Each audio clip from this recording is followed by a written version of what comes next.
The National Weather Service was out here Monday morning assessing the damage. We won't know how severe that tornado was for a couple more days now, but just to show you how strong those winds were, here's one of many trucks completely flipped over. So far, their emergency room has seen 5 patients with weather-related falls. That means people are getting injured from slipping and falling in these ice and weather conditions. Sheriff Franklin says women are typically targeted in kidnapping scenarios. He says it's important that whenever you're leaving somewhere and going to your vehicle alone, to walk with confidence and be aware of your surroundings. Don't rummage through your purse. Always have your key in your hand before you get to your vehicle so you can immediately get into your car and lock the door behind you. Now, when we were in this room today, you actually spoke out and said, give Mr. Davis the time to express the reason why we are here with this, which is the ethics violation complaint that was essentially leaked by someone.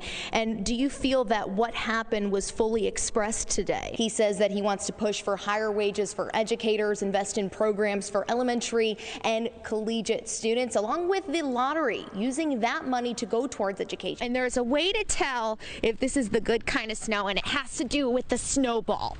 So it's not forming a ball, it's just a little too soft. It's not that thick as you want it to be, but it is coming down and it is staying on the ground right now, and that really doesn't help us on the road. For most men and women that walk through these doors, the world may only see this color orange, but the Crenshaw County Detention Facility is giving their men and women a second chance at success. For 20 years, Fairview Avenue has looked just like this on New Year's Day.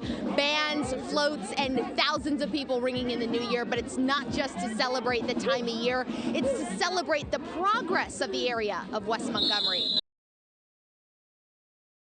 Amy Dix, mother of 1, sister of 4, and friend to many, says her life was filled with love and adventure. She loved to go and do and be with friends. She was always hardworking. She worked from the time she was 16. That on-the-go life looks different now after what happened one Friday afternoon. Do you remember that day? I remember everything of that day, every minute, every second. She was driving to a Montgomery car dealership. Her husband needed work done on his truck. I drove to Atlanta Highway. I was at the red light at Red Lobster, and I heard gunshots, but at the time, I couldn't tell if it was fireworks. Like, it really just kind of caught me off guard. She says she ducked for cover, and when it got quiet, she thought it was over. And when I sat up in my car, a bullet came through my driver's side window and hit me right here in the arm. At that moment, it was very movie-like. It was very slow motion. I knew I was gonna die. And the first thing I did was pray. And I said, "Dear Heavenly Father, forgive me for the sins I've said and done, and accept me into the gates of heaven." But it wasn't her time. She gathered enough energy to call her husband and then her mom. She said, "Mom, I've been shot." And I said, "Who is this, Amy?" It just took me back, and she said yes, and then I could hear the police. From there, the next thing Amy remembers was waking up in the hospital. She was paralyzed. Woke up and they told me, I think I already knew. It was just a feeling that I had, and that I knew I wasn't gonna have the use of my legs and I would never walk. From that moment, Amy tells me she feels many emotions: grateful, sad, and mad.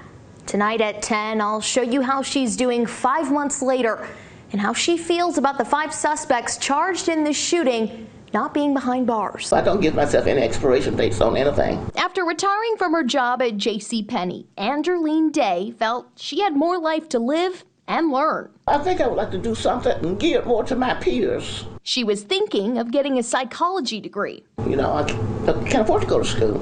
After high school, Day was enrolled at ASU, but couldn't afford to finish. So after all these years, her sons stepped in. He said, "Well, Mom, I'm not going to give you a Christmas present. I'm not going to give you a birthday present, which is in January."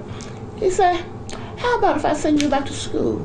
For the past 4 years, Day earned her degree right from her bedroom. She admits she loved learning, but like so many students, had her troubles with earning a degree from a desktop. I love to read, that's not a problem. I'll do the assignment. But now, I'm supposed to put it in this computer. How the hell am I supposed to do that? Day gave up for just one day. Seeing that fear of failure that kicked in, and I must do this for myself because this is the last opportunity I'm going to have to do this. Fast forward to now, she's walking across the stage accepting her diploma from Troy University. She hopes her story will encourage those who don't see the light at the end of the tunnel or fear their time is running out. Life is probably there because I am closer to the end, than the life I left behind. And I've got to grab as much of it as I possibly can while I can. From being the commissioner of that department to the biggest fan.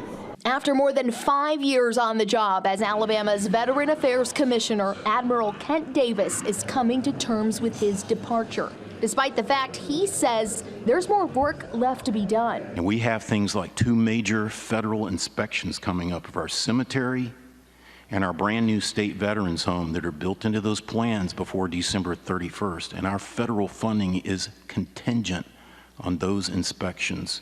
During a specially called meeting on the state's VA board, Davis received widespread praise from board members who voted for a second time that they had confidence in his leadership, to veterans who had traveled to Montgomery from around the state. Commissioner Davis has, been the best commissioner we've had in recent memory. I mean, I'm talking the last 20 or 30 years, and why would she ask probably the only bureaucrat in Montgomery who's effective and actually praised by his constituents. But just minutes after that meeting, Governor Kay Ivey announced she would remove Davis from his post. The governor called this meeting. She didn't even have the decency to show up herself to preside at it. The votes didn't go her way, and it made her mad. And when the governor gets mad, she gets even, and she has gotten even with this. The governor has said in the past Davis mishandled federal grant money and filed a frivolous ethics complaint. Accusations Davis denies. His attorney says it's that ethics complaint that upsets Ivey the most. He was duty-bound. The commissioner had board members, multiple board members come to him, say they thought there were irregularities in the Department of Mental Health and the way the ARPA funds were handled. The governor has since appointed a new VA commissioner. After serving as assistant commissioner for operations and chief of staff,